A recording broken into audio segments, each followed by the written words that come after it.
여러분 반갑습니다. 목요일 아침입니다. 어느덧 주 후반으로 접어들고 있습니다. 최근에 주일이 가까워지면 성도님들이 전화를 통해서나 아니면 직접 만나셔서 목사님 이번 주일에 성전에서 예배할 수 있습니까? 라고 물어올 때가 많습니다. 그러면 기도하셔야죠 라는 대답밖에 할 수 없는 현실이 매우 안타깝습니다. 우리가 속히 성전에서 모여서 예배할 수 있도록 함께 계속해서 기도하시기 바랍니다. 꼭 예배할 날이 속히 올 것입니다. 오늘 우리가 함께 묵상할 예레미야 말씀은 예레미야 32장 36절에서 44절입니다. 가지고 있는 9월 생명의 삶 책자나 성경 말씀을 통해서 함께 읽으시기 바랍니다. 그러나 이스라엘 하나님 여호와께서 너희가 말하는 바 칼과 기근과 전염병으로 말미암아 바벨론 왕의 손에 넘긴 바 되었다는 이 성에 대하여 이와 같이 말씀하시니라. 보라, 내가 노여움과 분함과 큰 분노로 그들을 쫓아보내었던 모든 지방에서 그들을 모아들여 이곳으로 돌아오게 하여 안전히 살게 할 것이라. 그들은 내 백성이 되겠고 나는 그들의 하나님이 될 것이며 내가 그들에게 한 마음과 한 길을 주어 자기들과 자기 후손의 복을 위하여 항상 나를 경외하게 하고 내가 그들에게 복을 주기 위하여 그들을 떠나지 아니하리라 하는 영원한 언약을 그들에게 세우고 나를 경외함을 그들의 마음에 두어 나를 떠나지 않게 하고 내가 기쁨으로 그들에게 복을 주되 분명히 나의 마음과 정성을 다하여 그들을 이 땅에 심으리라. 여호와께서 이와 같이 말씀하시니라. 내가 이 백성에게 이 큰 재앙을 내린 것 같이 허락한 모든 복을 그들에게 내리리라.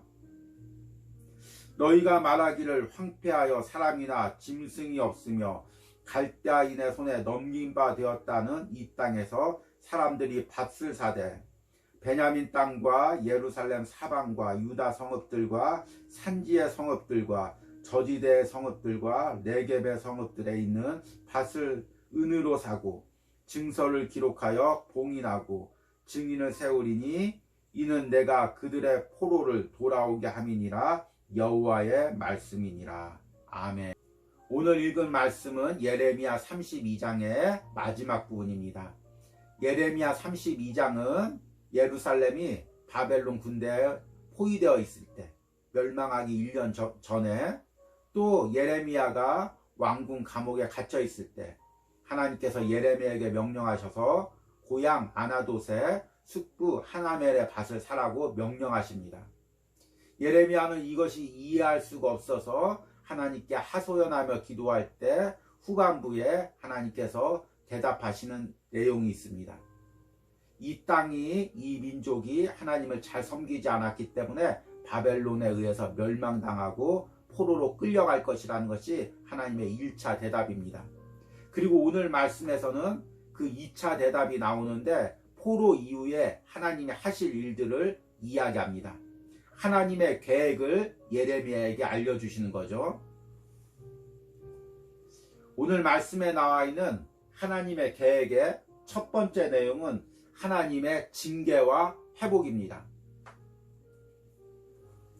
36절 말씀 보니까 앞부분에서 하나님께서 이스라엘 백성들을 어떻게 징계하고 어떻게 바벨론 포로로 끌고 가신다고 말씀하신 후에 36절에 보니까 그러나 라는 단어로 시작합니다. 이런 어려움이 있지만 이런 징계를 당할 것이지만 이스라엘의 하나님 여호와께서 너희가 말하는 바 칼과 기근과 전염병으로 말미암아 바벨론 왕의 손에 넘긴 바 되었다는 이 성에 대하여 이와 같이 말씀하시니라.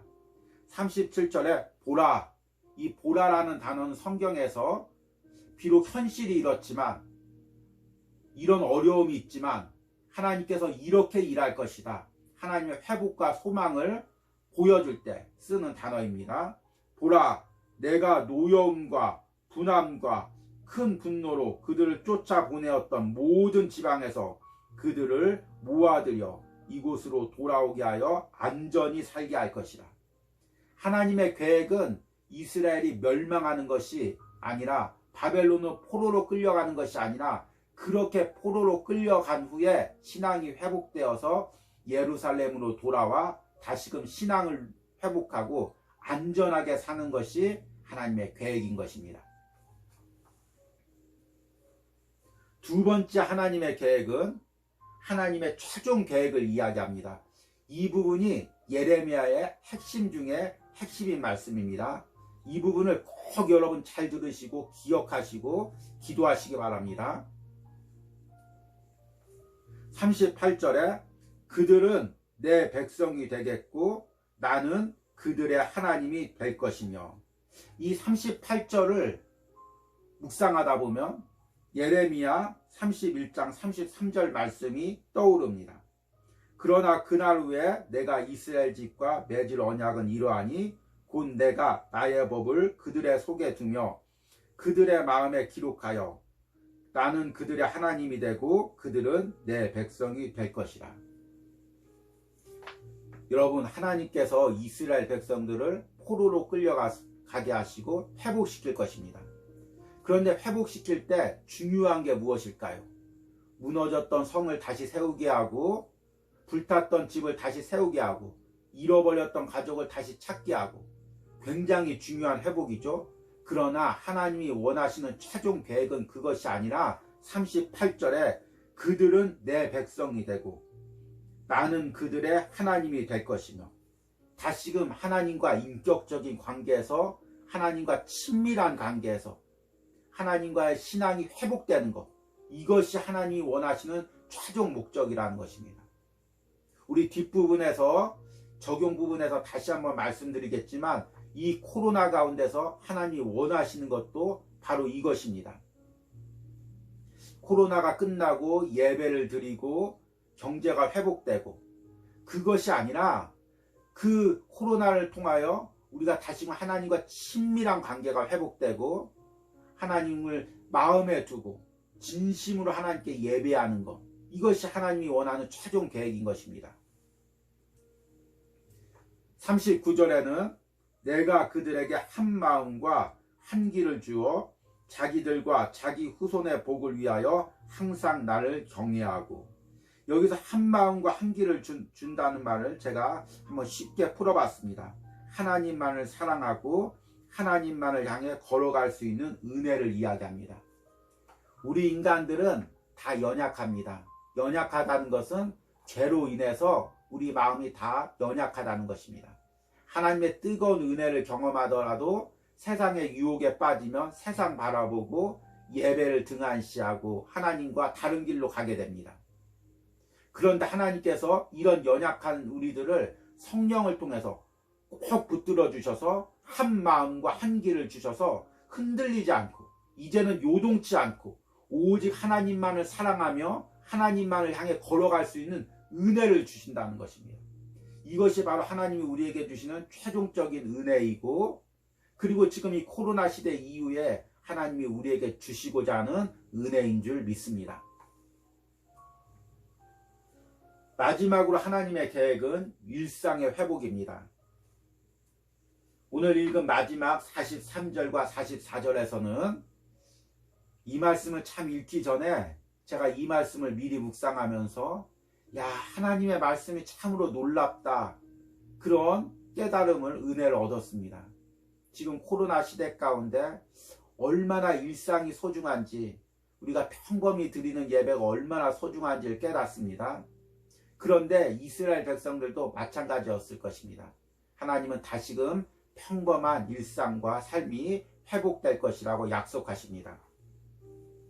43절에 보니까 너희가 말하기를 황폐하여 사람이나 짐승이 없으며 갈대아인의 손에 넘긴 바 되었다는 이 땅에서 사람들이 밭을 사되 평범하게 매매가 다시 이루어지되 베냐민 땅과 예루살렘 사방과 유다 성읍들과 산지의 성읍들과 저지대의 성읍들과 네겝의 성읍들에 있는 밭을 은으로 사고 증서를 기록하여 봉인하고 증인을 세우리니 이는 내가 그들의 포로를 돌아오게 함이니라.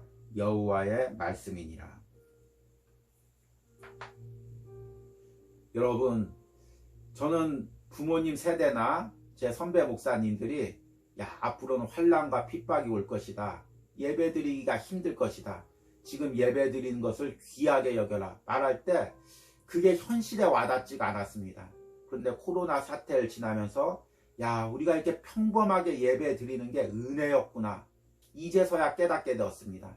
여러분, 코로나가 회복되고 우리가 주일마다 평범하게 예배드릴 수 있다면 다시 한번 그것을 감사하고 그것을 소중히 여기는 은혜가 있길 바랍니다. 오늘 말씀을 묵상하면서 하나님께서 이스라엘 백성들을 바벨론으로 포로로 끌려가게 하시고 70년 포로 생활을 하게 하시고 예루살렘으로 돌아오게 하시는 모든 과정에서 하나님이 진정으로 원하시는 회복이 무엇인지를 깨닫게 됩니다. 그것은 나라를 다시 세우고 예루살렘 성을 재건하고 예배를 회복하고 또 가정과 잃어버렸던 재물들 회복하고 그런 것을 뛰어넘어서 하나님과의 친밀한 만남이 회복되는 것입니다. 38절에 그들은 내 백성이 되겠고 나는 그들의 하나님이 될 것이며, 이것이 하나님이 원하는 최종적인 목적인 것입니다. 이 코로나 시대도 마찬가지입니다. 하나님께서는 이 코로나를 언젠가는 분명히 종식시키고 예배도 회복시킬 것입니다. 여러분들의 어려웠던 경제적인 삶도 회복시켜 주실 것입니다. 그러나 그 모든 것을 뛰어넘어서 하나님이 최종적으로 원하시는 것은 하나님과의 친밀한 관계가 회복되는 것입니다. 저 역시 마찬가지입니다. 저 역시 인생의 여러 고비에서 정신없이 세상을 향해 살다가 어느 순간에 하나님께서 그 모든 것을 멈추게 하고 골방에서 혼자 있게 고독한 시간을 보내게 하는 시간들이 몇 번 있었습니다. 하나님, 내게 왜 이런 어려움을 주셨습니까? 내게 왜 모든 이런 관계들을 단절시키고 이렇게 홀로 있는 시간을 주셨습니까? 그렇게 하나님께 원망하며 기도한 적이 있었습니다. 그런데 돌이켜보면 그 시간 동안 하나님이 하시고자 했던 것은 무엇이냐면 하나님과의 친밀한 관계를 회복시키는 것이었습니다. 골방에서 말씀 묵상하고 기도하면서 하나님이 나를 깊이 만나주시고 나 역시 하나님을 깊게 만나는 그런 은혜가 있었고, 그 은혜로 지금까지 목회 감당하고 신앙생활을 하는 것입니다. 지금 이 코로나 시간 가운데 하나님께서 나를 만나시기 원합니다. 일상이 단절되고 내가 할 수 있는 것들이 없어지고 내가 골방에서 혼자 있을 때 하나님은 그 골방에서 나를 만나주시길 원합니다. 여러분, 각자의 처소에서 말씀과 기도로 하나님과 깊게 만나는 은혜가 있길 바랍니다. 이것이 하나님이 주시고자 하는 진정한 회복이고, 여러분들이 코로나 시대 이 회복을 미리 맛보는 은혜가 있길 바랍니다. 우리 함께 기도하고 마치도록 하겠습니다. 하나님 아버지, 오늘 말씀을 통해서 하나님께서 이스라엘의 고난을 통해서 진정으로 회복시키고자 하시는 것이 무엇인지를 깨닫습니다. 이스라엘 백성이 진정으로 하나님의 백성이 되고 하나님을 마음에 두고 하나님을 향해 한 길만 가게 하는 신앙의 회복을 원하심을 깨닫습니다. 그리고 이 코로나 시대에 우리 교회에게, 우리 성도들에게 원하는 것도 이것임을 깨닫습니다. 하나님, 지금은 내가 골방에 갇혀서 아무것도 할 수 없는 지금의 현실이 답답합니다. 그러나 이 시간을 낙담과 무기력하게 보내는 것이 아니라 내가 있는 처지에서, 위치에서 말씀과 기도로 하나님께 깊게 만나고 하나님의 친밀함이 회복되게 하여 주시옵소서. 하나님이 내 하나님이 되고 내가 하나님의 백성이 되고 내 안에 하나님의 향한 사랑이 회복되는 은혜가 있게 하여 주시옵소서. 예수님의 이름으로 기도했습니다. 아멘. 오늘도 말씀과 기도로 마음 잘 지키시고 승리하시는 은혜가 있길 바랍니다.